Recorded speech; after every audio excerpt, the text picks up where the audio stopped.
Hi, katzcradul here.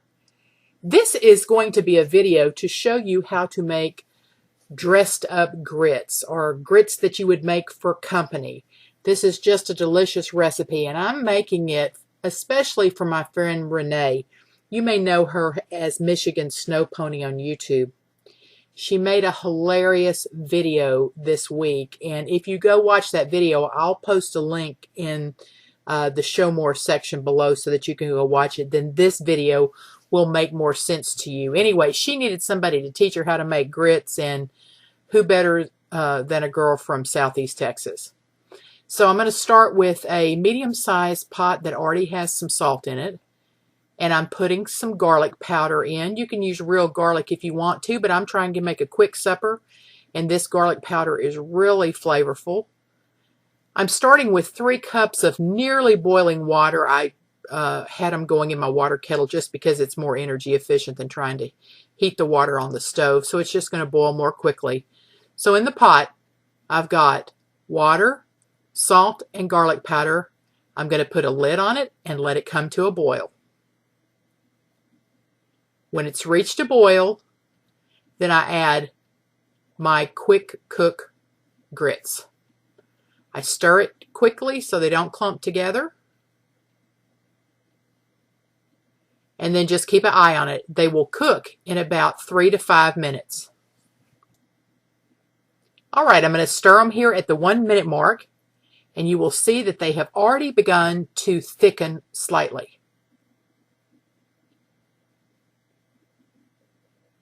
That's all they need. I'm going to let them continue cooking a little while longer. And now 50 more seconds have gone by. And you can see they kind of look a little bit like lava there. I'm adding a little bit of red pepper flakes there because, once again, this is going to be a dish that is mostly white or slightly yellow in color, and I just don't like to see flecks of black pepper floating around in it. So I use a little bit of red pepper. This is not spicy at all. Another 30 seconds and my grits are done. See them plopping there? The bubbles come to the surface and just plop open. Now what you have here is just really basic grits. Grits, water, salt, pepper. Of course you would leave out the addition of the garlic powder if you just wanted basic grits. But that's it. That's how you cook a basic pot of grits. Now I'm going to start adding the goodies. This is what makes these grits special. In goes some butter. And then some milk. This makes it even creamier. So what I'm going to do now is I'm going to reconstitute some whole egg powder. All you have to do is add water to it. At this time in the winter, when my hens aren't laying as frequently as they do during the spring and summer, I like to save my fresh eggs to eat as scrambled eggs or poached eggs or something like that, and to use reconstituted whole egg powder in my baked goods.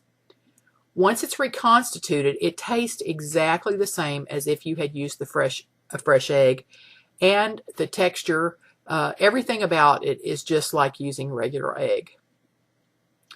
So I just use my whisk to beat it up really well to make sure there's no clumps. And then I add it to the grits. All right, so in go the eggs, and I just stir them around to be sure they're incorporated. And now there are only 2 ingredients remaining to be added to the grits. I'm going to add 1.5 cups of shredded cheddar cheese. You don't really need to worry about the ingredient amounts right now because I'm going to give those to you in the show more section below the video. And now in goes a small can of chopped green chilies. I hope by now you're familiar with green chilies. They're just delicious. They're a mild pepper that has been roasted and diced, and then it is canned in a salted brine. Right now I'm just stirring to be sure the butter is melted. Always taste your dish before it goes into the oven. I do it mainly, not so much to check the seasonings, but to be sure I haven't forgotten anything, because I can tell when I taste it if I've forgotten something or not. And now I'm just turning the grits into a 2-quart greased casserole dish. And this really scrapes out of the pot pretty well. You think it would be cheesy and sticky and starchy, but it really comes out pretty clean. See? All right. Now it's going to go in a 350-degree oven. I'll put that in the instructions for you as well. There's a piece of foil I was using for another project. It's always a good idea to check your oven before you turn it on, to make sure, you know, you haven't stuck something in there temporarily.